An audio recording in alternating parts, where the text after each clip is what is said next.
Thank you, Tom. Today, as you can see, it is terror at the Dwarf Mall here in Maryland as the ogres have apparently taken over. Back to you, Tom.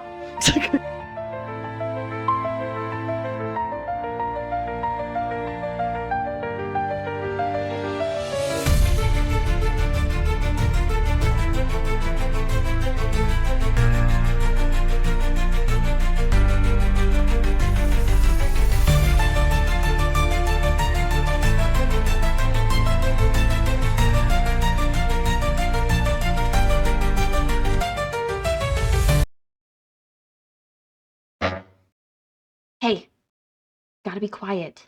I promise I'll take you to the woods, but you have to be quiet.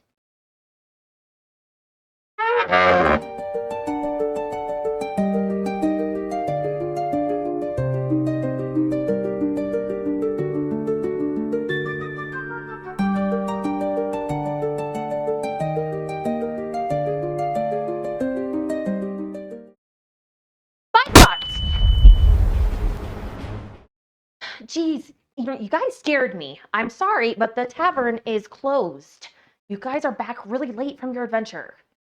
My light? Oh, I was just finishing my closing duties. You know the new dwarf labor laws and all. They have to leave early. I have to finish closing. You know, it's a tale as old as time. Anyway, we can talk about your successes tomorrow morning. Why don't we just that must be the plumbing. But seriously, I can get you some coffee tomorrow. You can come on in. It must be our neighbors' plumbing. They've had some really bad backups lately. You know, the ogres. It's for them sometimes. Let's go ahead and just get out and then. Okay. All right. I will pour you some drinks, but you can't tell anyone.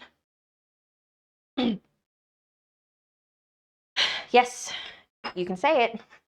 Dragons. Fairy dragons, to be precise, but dragons nonetheless. The smaller red one, the young one. The cat-sized violet one is an older one. They're very beautiful with their iridescent scales and butterfly-like wings. They're very mischievous, but normally lead people to those in need and help to right a wrong of some sort.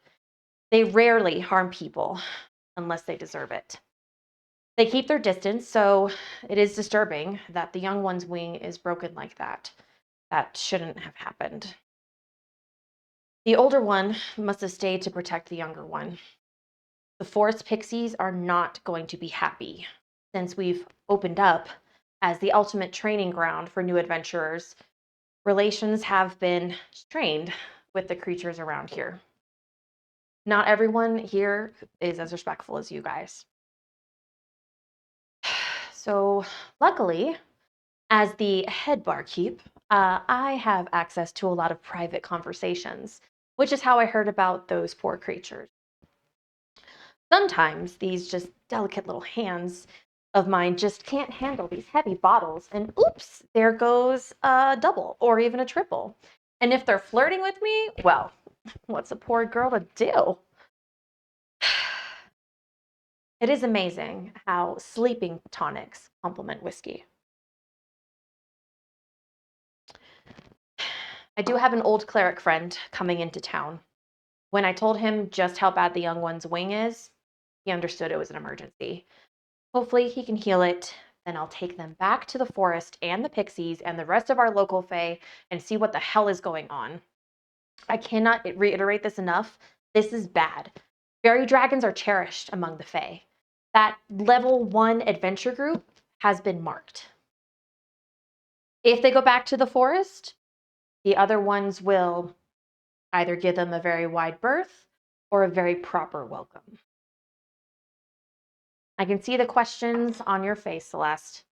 Let's see if I can answer them all before the sun comes up.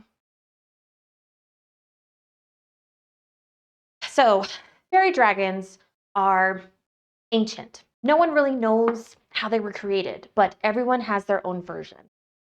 So some say that they were bred by the Fae by infusing their magic with worm eggs. Worms are large, legless, and wingless serpents, but still pretty cute. Others say that the gods created them for pets, or that they're just a unique branch of the dragon family tree. Some fairy dragons are normally cat-sized, mischievous dragons who rarely actually fight. They're very astute and love a good treasure just as much as good company. They do tend to borrow random objects that catch their eyes. But you can give them offerings of sweets, baked items, and baubles in exchange for information or safe passage in their area. They have dark vision up to 60 feet and can speak Draconic, Sylvan, Common, Elven, and Gnome. Draconic is an ancient reptilian language. Sylvan is the language of the Fae, and the other languages I mentioned should be self explanatory. They normally travel in groups with other Fae creatures and can use telepathy with other fairy dragons up to 60 feet away. They can fly with a speed of 60 feet, swim with a speed of 30 feet, and can breathe underwater. They prefer to use their magic and their allies to confuse their enemies and lead them away from their homes, once again, as opposed to fighting. So their homes are actually an example of their awesome creativity. Their homes or lairs are built in bows and hollows of the trees and are filled with natural materials they forage to keep themselves comfy, like grass, leaves, twig, bark, mud. They eat small bugs, fruits, berries, nectars, and butterflies. The butterflies they eat are actually what give them their wing color. When they are done playing their tricks, they will normally show themselves to their prey. The color of their scales indicates their age. Red is 5 years or less, orange is 6 to 10 years, yellow is 11 to 20 years, green is 21 to 30 years, blue is 31 to 40, indigo is 41 to 50, and then violet is 51 years or older. They mature rather quickly, and therefore they have a shorter lifespan. Their magic increases with their age, but they can cast the following spells at will: Dancing Lights, Mage Hand, Minor Illusions, Detect Magic, Entangle, Glitter Dust, Superior Invisibility, Major Image, Obscuring Mist, Animate Object, Mind Fog, Project Image, Summon Nature's Ally, and Commune with Nature. They can also cast Hallucinatory Terrain and Polymorph once a day, depending on their age. So once again, fighting is their last resort. They have a bite with both piercing and psychic damage. Their euphoria breath can incapacitate the attacker. Fairy dragons are also immune to magic sleep effects and paralysis. This is why it concerns me that these new adventurers were able to capture and injure these dragons. What about the other Fae creatures? How did they overpower them? Who helped them and why? Nothing good comes from messing with dragons. The pixies will have so many questions, and come to think of it, the other dragons will as well. The Moonstone dragons and the Mirage dragons that we have here. Yes, Celeste, there are always more dragons. Moonstone dragons and Mirage dragons have their place at the Fae courts. I will not tell you how many we actually have here. Moonstone dragons are the largest gem dragons and the longest recorded at 139 feet. Pretty killer. They have opalescent pale silver scales and emerald green fur on their chin, chest, and the back, as well as a small horn on their nose and a longer one on their head that looks like a crescent moon. They are better known for their dream magic, inspiring artists, poets, and thinkers of the age, offering guidance to leaders and banishing their enemies with disorientating dream vision. Their diet consists of moonbeams and nectar. They're not your stereotypical dragons who necessarily covet gold or copper. They look for art and things that do not have value in coin, like a heartfelt song or a lock of a loved one's hair. Their lairs are made of silver, platinum, and mithril. Moonstone dragons are very rare and magical. They have mastered wizard spells of illusion, enchantment, light alteration, and dream spells, divination spells, and priestly spells of the all healing and necromancy.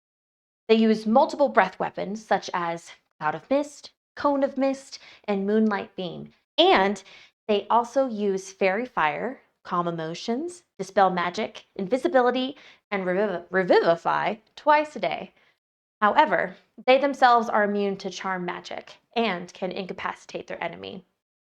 Cloud of Mist is 30 feet long and 20 feet high and can dispel all spells and potions. The Cone of Mist is a 90-foot cone of mist that creates unconsciousness. The Moonbeam is a 120-foot long beam of pure moonlight, radiant energy. Not to mention their teeth, claws, and tails. The aura they give off is so powerful that most people who encounter them simply stand still and stare. As for their weapons, their weakness, I will not reveal that at this time. Shall I continue to express the ways of exactly how unwise it is to piss off any of these magnificent creatures? Or would you like to hear about the Mirage Dragon? Anyone? Cool. Not so. Mirage dragons are long and slender, with wedge-shaped heads and slightly smaller wings than other dragons. Their scales are the deepest emerald green you will ever see, and you will notice feathers that grow from their jaw and around their head. They are very Eladrin in that they are extremely independent and stay aloof from most conflicts of the world. But do not let that fool you. These dragons are cunning, mischievous, and sometimes cruel. To sum them up, the Mirage dragons are the classic dragon, hoarding stereotypical treasures and continually shining them so that they can see their reflection in it. Know some humans and other creatures like that. They are masters of illusion, and we know little about their breath weapons except that it can mentally damage an enemy to an unknown degree. So try it. Their main attacks can be with their claws and jaws, so watch out for those jaws though. The Mirage dragons have been known to inject enemies with a sleep-inducing venom. And they can teleport. They are so powerful that they are companions and mounts for the Eladrin nobles. Eladrins are high elves, so infused with the power that they have transcended to a higher form. Their power can be seen in their opaque eyes or their aura of pure radiance. All the elements flow in them and in their blood and are part of their arsenal in battle. They can change their appearance with the seasons, and some are even pure white. They're beautiful. But I cannot reiterate enough how royally screwed a person is if they get on their bad side.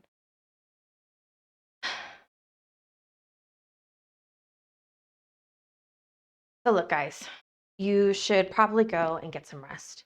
I'm going to gather some straw, stay here, and guard those two dragons. I'll just blame it on the whiskey when the openers come in, and hopefully come in an hour or two. Although I appreciate the offer of assistance, none of you are remotely prepared for an encounter like this. Also, the less outsiders, the better. If I do not return by the end of the day tomorrow, run, because your life will depend on it. No one can outrun a dragon.